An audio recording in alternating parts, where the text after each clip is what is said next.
Hasta ahora vimos lo que era la electrostática, o sea, vimos cómo los campos estáticos, sin movimiento, se generaban y cómo también podían afectar cargas y desplazarlas.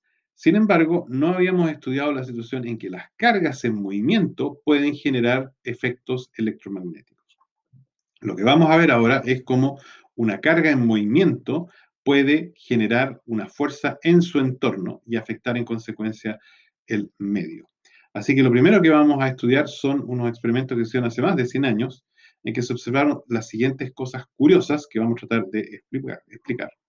Lo primero fue en que si uno tiene dos cables en que las corrientes circulan en la misma dirección, o sea que yo tengo dos cables paralelos, aquí tengo el primer cable, aquí tengo el segundo cable, yo aquí tengo una batería conectada, de modo que recordemos, la corriente siempre va del polo positivo al polo negativo, acá va la corriente y uno va circulando por acá, y por el otro lado tenemos otra batería con el polo positivo acá y generando una segunda corriente, y esa va por acá. Las dos corrientes van en la misma dirección, pueden tener valores distintos, como podrían ser valores iguales, y lo importante es que si uno observa, vamos a ver que aquí los dos alambres se atraen entre ellos, tienden a acercarse. Ahora, eso es curioso, porque si pensamos, yo aquí tengo cargas negativas en este y en el otro, electrones. Y los electrones entre ellos se repelen, así que lo cómico es que los cables deberían estar repeliéndose, si fuera sencillamente por la ley de Coulomb. Sin embargo, acá por el simple hecho de que es una corriente y que tienen velocidad, no se repelen, se atraen. Ahora, sigamos otro experimento similar, pero que va a mostrar otra faceta, es si yo ahora tomo una sola batería y conecto la batería de modo que el cable da una vuelta. O sea que aquí sale del polo positivo, se va por aquí, va a viajar por acá y, bueno, cerrar esto, y va a devolverse por este lado de acá. O sea que yo aquí tengo en este, la corriente va en esta dirección y en este la corriente va en la otra dirección.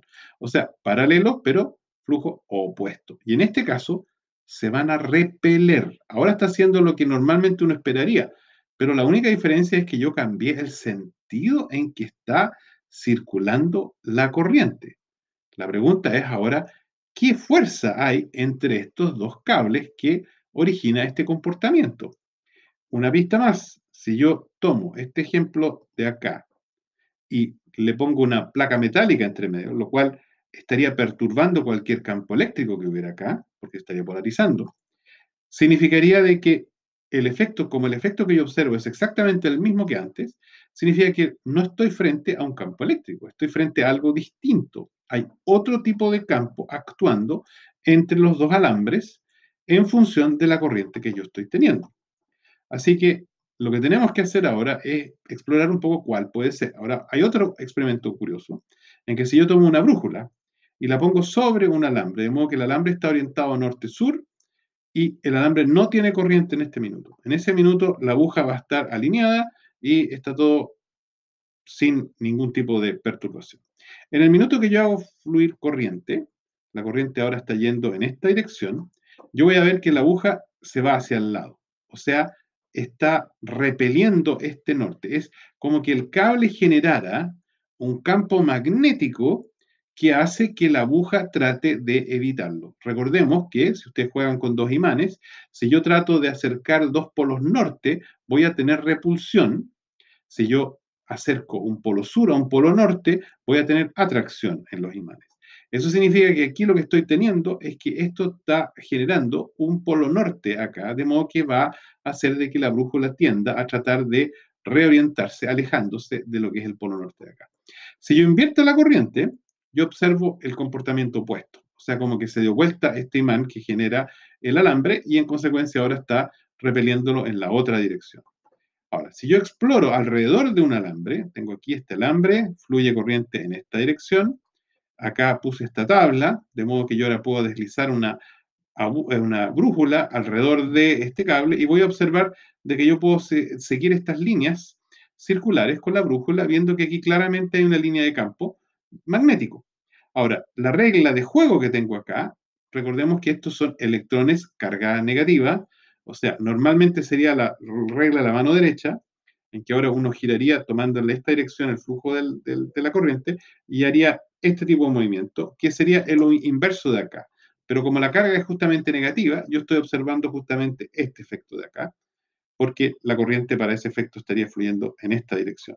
Así que esto sería, en ese sentido, una rotación positiva, porque las cargas son negativas. Y la brújula está mostrando que ese campo magnético existe. Ahora, eso significa, voy a saltarme la ecuación, voy a volver atrás luego, que uno puede pensar en la siguiente situación, uno puede pensar en que hay una fuerza que se está generando para los alambres, que de alguna forma incluye lo que es la velocidad, el campo magnético que estaría generando el otro alambre, y la velocidad del primer alambre, de los electrones del primer alambre, lo que generaría una fuerza y que sería ortogonal. En consecuencia, yo tengo aquí un producto cruz entre la velocidad y el campo magnético. Veamos en lo que estábamos viendo en este caso de acá. Si recuerdo acá, tenemos este diagrama que se me genera en ese sentido una circulación positiva en el sentido de la dirección de corriente. Yo puedo aquí considerar, tomo la mano derecha, miro en qué dirección va la corriente va hacia allá, hacia el fondo, así que yo voy a tener girar y los dos voy a tener un giro de este tipo, o sea, voy a cerrar sobre mí mismo. Si lo hago aquí sobre la hoja, yo tengo aquí una circulación que va así, hace este círculo. Y el de acá también hace este mismo círculo.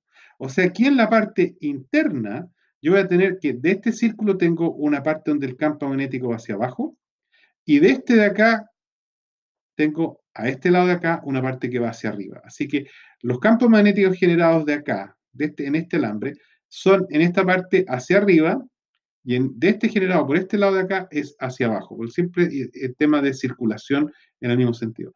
O sea que yo aquí tengo entre los dos una situación en que tengo los campos magnéticos opuestos, y eso significa que se atraen, norte con sur, sur con norte.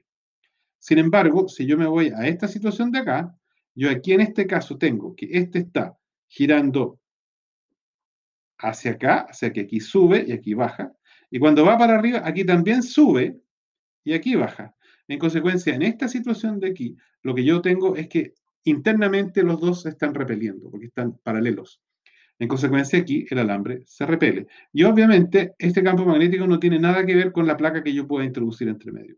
O sea que estamos frente a una ecuación un poco más general que la que habíamos visto, en que yo tengo que considerar que no solamente tengo esta parte de aquí, que es lo que se llama la fuerza de Lorentz del campo magnético, tengo que considerar además la que teníamos ya del campo eléctrico, y esta es la fuerza general, es la fuerza de Lorentz, que se llama la ley de Lorentz, que me dice cómo cómo se genera una fuerza dependiendo de la velocidad de la partícula en el campo magnético que yo tenga, y dependiendo del campo eléctrico en que yo tenga y la carga que yo tenga, me indica la fuerza que va a actuar sobre esta partícula. Así que esa es la ley de Lorentz, que yo al final acá la puedo mostrar en su parte magnética, en que tomo la ley de la mano derecha. Yo acá tengo un campo magnético que va desde el polo norte al polo sur, por eso que las flechas aquí azules van en esa dirección. Y yo tengo acá una velocidad que voy a suponer que es perpendicular, y ahora tomo la ley de la mano derecha, tomen la mano hacia la velocidad, porque recuerden, la velocidad va primero que el campo magnético, así que ahora toman en la dirección de la velocidad y giran en dirección del campo magnético, y eso les da la fuerza que está ocurriendo, supuestamente, eso sí, con una carga Q positiva. Esta es la fuerza que va a desviar cualquier partícula que se está desplazando en un campo magnético.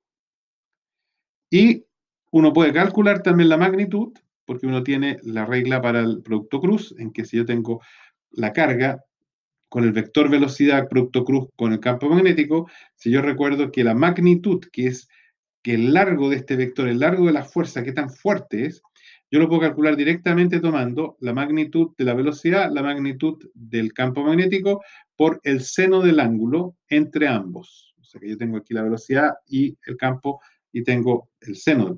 Eso me da, en consecuencia, si yo ingreso esto acá, tengo que A sería mi velocidad, B sería mi B acá, y me va a quedar de esta forma. Ahora, cuando ustedes tienen que es ortogonal, en ese minuto el ángulo θ es igual a 90 grados, o pi medios, y el seno es igual a 1. O sea que en ese caso la fuerza es igual a la carga por la velocidad por el campo magnético. Esa es la fuerza que está actuando sobre el electrón, o la partícula que sea. Ahora, si yo en este momento tengo que, está ocurriendo eso, yo tengo que aquí, por ejemplo, aquí vamos a suponer que el campo, las cruces indican que el campo está saliendo fuera de la página. Eso significa que yo en este momento, si tengo una velocidad en esa dirección, voy a tener que, tengo un producto cruz entre un vector que está saliendo hacia afuera de la página, de la pantalla, y este otro vector, y recordemos la carga del electrón es negativa, consecuencia, normalmente lo que yo tendría es que hacer un movimiento en este sentido, velocidad hacia ustedes, hacia perpendicular a la pantalla, estaría dando el campo, y en ese minuto estaríamos obteniendo que el vector fuerza va hacia afuera, pero eso suponiendo que es positiva la carga, como la carga es negativa, va en esta dirección. Así que aquí lo que estamos obteniendo es que si estoy viajando en un campo magnético en esa dirección, aparece esta fuerza. Ahora, si yo en este minuto lo hago lo mismo acá, voy a tener la velocidad en esta dirección y voy a tener la fuerza hacia abajo. Si lo tengo acá abajo, voy a tener la velocidad en esta dirección, el campo magnético hacia arriba, voy a obtener la fuerza hacia adentro. O sea, prácticamente el campo magnético lo que me está generando es una fuerza centrípeta hacia el centro. Y eso yo lo puedo calcular porque, de hecho, yo me puedo mantener entre lo que es aceleración centrífuga, generada por el hecho de la inercia de querer seguir derecho y no hacer la curva, y la fuerza o aceleración centrípeta generada por el campo magnético. Y si yo igualo las dos, aquí yo tengo, esto es la parte de la fuerza que me está tratando de hacer que me vaya hacia el centro, y esta es la fuerza centrífuga por efecto de que tengo la inercia y quiero seguir derecho. En ese minuto yo ahora lo que puedo hacer es igualar las dos, aquí puedo despejar, se me va a ir una de las velocidades, voy a despejar y puedo, por ejemplo, calcular el radio, y aquí voy a tener que el radio que se me genera, o sea, las partículas que entran al campo magnético empiezan a circular, y el radio es igual a la masa de la partícula por la velocidad dividido por la carga y el campo magnético. Ahora, si yo lo hago esto con un sistema controlado, yo puedo definir el campo magnético, yo puedo definir con qué velocidad ingresa la partícula al campo magnético, y si ahora, por ejemplo, yo tengo la masa y la carga, yo puedo determinar a través de medir el radio, puedo determinar la proporción entre la masa y la carga. En particular, por ejemplo, si es un electrón, aquí va a tener la masa del electrón, aquí va a tener la carga del electrón, y puedo calcular en consecuencia cuál es el radio que va a esperar, o al revés, con el radio dado puedo estimar esa proporción. Y lo que aquí ocurre es que yo también puedo definirlo, si recuerdo que hay una relación entre el radio, la velocidad, que es la velocidad tangencial con que está circulando, y la velocidad angular. En ese caso, o sea, yo uso esta relación, velocidad igual a radio por velocidad angular, y tengo ya la definición de lo que era el radio, obtengo que la velocidad angular, que es lo que se llama la frecuencia ciclotrón, es igual a la carga por el campo magnético dividido por la masa. O sea que para cualquier campo magnético, dependiendo de la carga y la masa de la partícula que está ingresando, yo voy a obtener con qué frecuencia está dando vuelta. Esta es la frecuencia, la velocidad angular, perdón, que es 2pi la frecuencia. O sea, con eso en este minuto ya tenemos claro cómo podemos modelar el comportamiento de un electrón, de una partícula cargada dentro de un campo eléctrico y un campo magnético, y ya estamos intuyendo de que esa carga misma va a generar campos magnéticos que pueden afectar a otras cargas, que es lo que vamos a llamar inducción y que vamos a ver un poco más adelante.